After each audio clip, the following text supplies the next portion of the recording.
wake up. It's your birthday. เจ้าสบายดีข้าพเจ้าชื่อธนุสรณ์ชัยวงศ์นะวันนี้ข้าพเจ้าจะมาเสนอการออกเสียงภาษาฝรั่งขั้นพื้นฐานสำหรับคนที่เริ่มต้น เรียนใหม่เนาะบทที่leçon 1 leçon du français การออกเสียงภาษาฝรั่งขั้นพื้นฐาน1อักษรภาษาฝรั่งรวมมี26ตัวคือตัว R ตัว B ตัว C ตัว D ตัว E ตัว F ตัว G ตัว H ตัว E ตัว C ตัว G N M N O P Q R S T U V W X Y Z นี่คือพยัญชนะของภาษาฝรั่งตัวใหญ่และตัวน้อยและการออกเสียงของมัน1.1 พยัญชนะภาษาฝรั่งรวมมี20ตัวและการพันเสียงออกเป็นภาษาลาวดังนี้ตัว B ออกเสียงตัวบอตัว C ออกเสียงตัวกอตัวชอตัว D ออกเสียงตัวดอตัว F ออกเสียงตัวฟอหางยาวและฟอตัวฟอหางยาวตัว C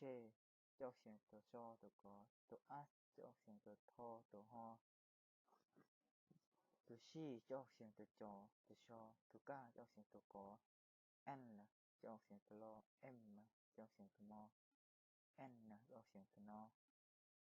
เป้จะออกเสียงตัวฟอกุยจะออกเสียงควะคือฟอวอตัวแอจะออกเสียงตัวรอหันลิ้นตัว S จะออกเสียงตัวสอตัวชอตัวเต้จะออกเสียงตัวต่อตัวเวจะออกเสียงตัววอตัว W จะออกเสียงตัววอตัว X จะออกเสียงตัวสอตัวชอตัว Z จะออกเสียงตัวซอและเข้ามาเบิ่งสระเดี่ยวมี6ตัวคือตัว R จะออกเสียง R และสระตัวจะออกสระที่พันเสียงได้เองแม่นอักช่องออกเสียง R S E จะออกเสียงสระอี O จะออกสระโอสระโออุยจะออกสระอุสระอูอีกเล็กจะออกเสียงสระอิสระอีตัวอีกเล็กเป็นทั้งสระและพยัญชนะคืออีกเล็กจะเป็นตัวยอ1.3 ส่วนสระผสมคือ RE จะออกสระแอสระเอสระไออุยจะออกเสียงสระโอจะออกเสียงสระอีOE จะออกเสียงสระอัวโอจะออกสระอุสระโออุยจะออกสระอุสระโออุยอีจะออกสระอุยการผสมสระกับพยัญชนะเพื่ออ่านออกเสียงคืออาเต้จะออกสระอะอาเชจะออกสระอะสระอักอาเอ็นจะออกสระอองอาเอ็นเชจะออกเสียงอ่องอ่างอาเอ็มจะออกสระอามเอ็มเตจะออกเสียงอ่องEM จะออกเสียง อีเชจะออกเสียง x en นะจะออกเสียง ang on นะจะออกเสียงองอุย n นะจะออกเสียง ang o y จะออกเสียงอัว er จะออกเสียงเอียกอุย er จะออกเสียงเอียกอันนี้เรามาเบิ่งพยัญชนะผสมของภาษาฝรั่งเนาะเชอาจะออกเสียงตัวชอตัวจอเอนเช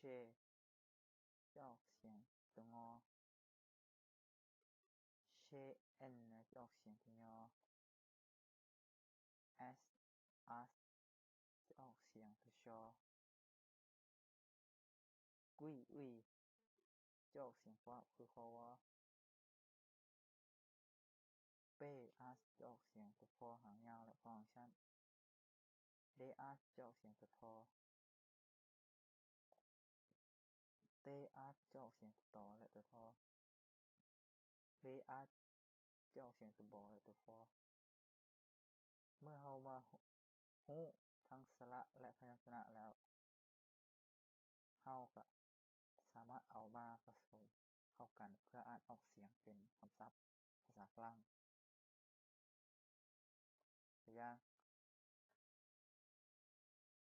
m บวก r e ซึ่งเป็นสระไอ s บวก o n ซึ่งเป็นสระองเมื่อผสมเข้ากันแล้วเราจะพันเสียงได้อ่านออกเสียงได้คือเมซงเมซงนี้จะแปลว่าเงินตัวอย่างสองเวบวกให้ oe ซึ่งเป็นสระอัวเตซึ่งเป็นตัวต่อบวกให้ vl ซึ่งเป็นสระเอียกเมื่อผสมเข้ากันแล้วเราจะอ่านเป็นเสียงได้วัวเตียกวัวเตียกนี้แปลว่ารถเก๋งตัวอย่างสาม l บวก r ซึ่งเป็นสระอาเป้ซึ่งเป็นตัวฟอบวกให้ en ซึ่งเป็นสระแองเมื่อเอาผสมเข้ากันแล้วเราจะพันเสียงได้ลาแป้งลาแป้งแปลว่ากระต่ายบทเรียนเราก็เอาซ้ำนี้ก่อนเพราะเมื่อหน้าเราจะมาเรียนคำศัพท์ซึ่งคำศัพท์นี้ซึ่งแปลมันมีทั้งเฟซครูและเฟซแม่เราจะมาเสนอในมื้อหน้าถ้าผิดพลาดประการใดก็ขอโทษอภัยเนาะ